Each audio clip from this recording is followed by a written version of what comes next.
No bail for Puff Daddy. PNP calls for Prime Minister Andrew Holness to resign, while the police seek help to capture arsonists. This is Undiluted News, Mikey Bones reporting.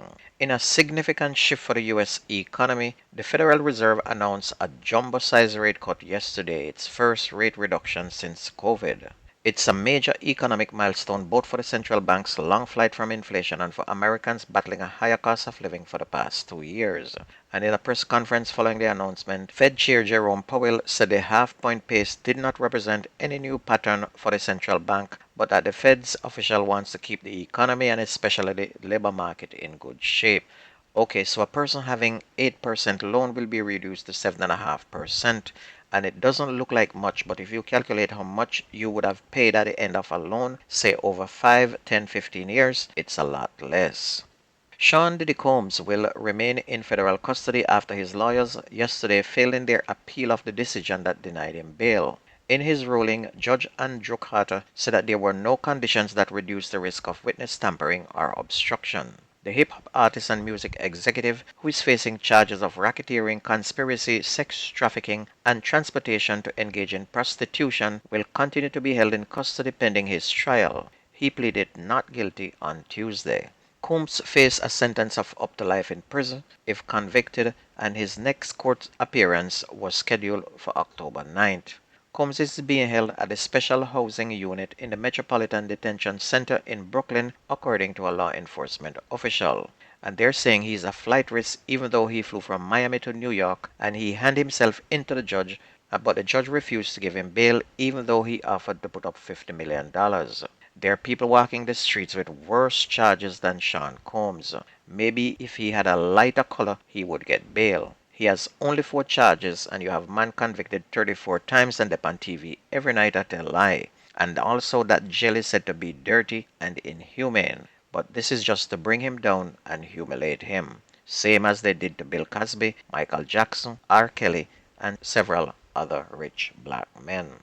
Veteran dancehall artist Beenie Man through his foundation recently issued books and school fee vouchers to some 70 students at his alma mater, Pembroke Hall High School. In a video posted to his official Instagram page on Wednesday, the entertainer and his team rolled into the institution he said played a vital role in him becoming an international acclaimed artist. He also disclosed that he called upon the skills of several students at the school when he needed a choir to collaborate with on his single Give Peace a Chance. That was a song that was done 24 years ago. Meanwhile, the Jamaica Labour Party has declared that it will not yield to the People's National Party's call for Prime Minister Andrew Holness to immediately step down. In a statement yesterday, the PNP urged the Prime Minister to demit office following the revelations outlined in the Integrity Commission's investigative report into his financial affairs. But JLP spokesperson Juliet Cuthbert-Flynn rejected the call, describing it as desperate and unwarranted. Ms. Cuthbert-Flynn maintained that the Integrity Commission report upon which the PNP premised its call has found the Prime Minister culpable of no wrongdoing. She pointed out that the Director of Corruption's prosecution was clear in suggesting that the Prime Minister's explanation in relation to 4 accounts is credible and therefore prosecution is unwarranted. Meanwhile, police have announced that they have repelled a security threat at the Prime Minister's house last night. Currently, there is a large security presence at the Prime Minister's house due to this threat.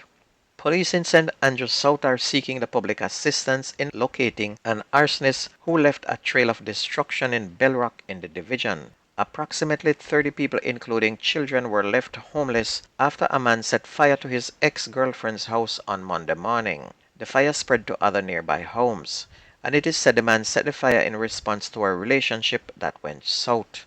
The police named the suspect as Keron Mason of Whitehall Avenue in St. Andrew, and he set one house on fire and it spread to other houses. Now 30 people have no place to live. A former resident of Central Village was shot dead by gunmen when he visited the Tough St. Catherine community yesterday. Residents on Wednesday said that the man, who police did not identify up to press time, was marked for death. He reportedly lived in the community at one point, but was forced to flee the area some time ago due to a conflict. And according to residents, he was told by men in the area not to return to the community, and if he did, he would face death. And yesterday he went back into the area and was shot dead.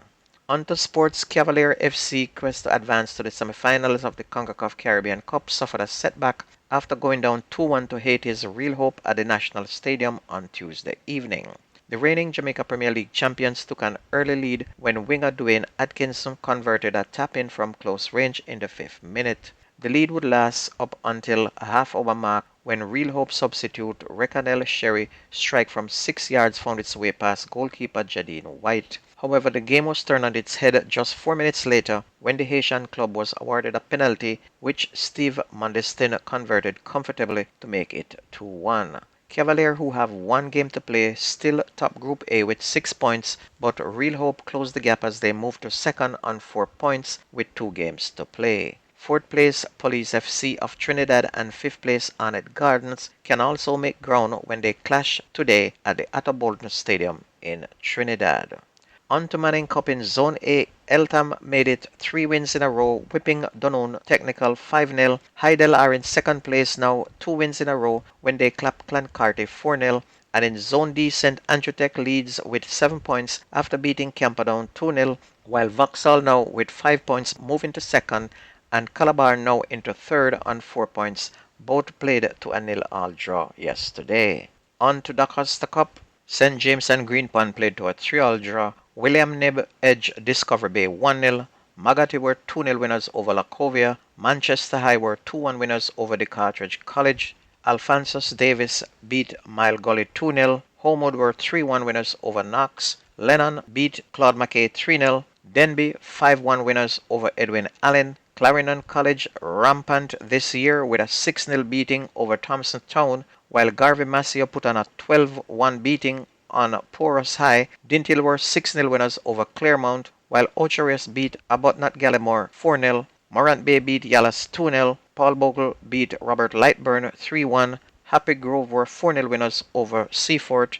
Titchfield were 2-1 winners over St. Mary High, while Port Antonio beat Horace Clark 4-1. And you get all the Manning Cup and the Dacosta Cup scores here on this radio station.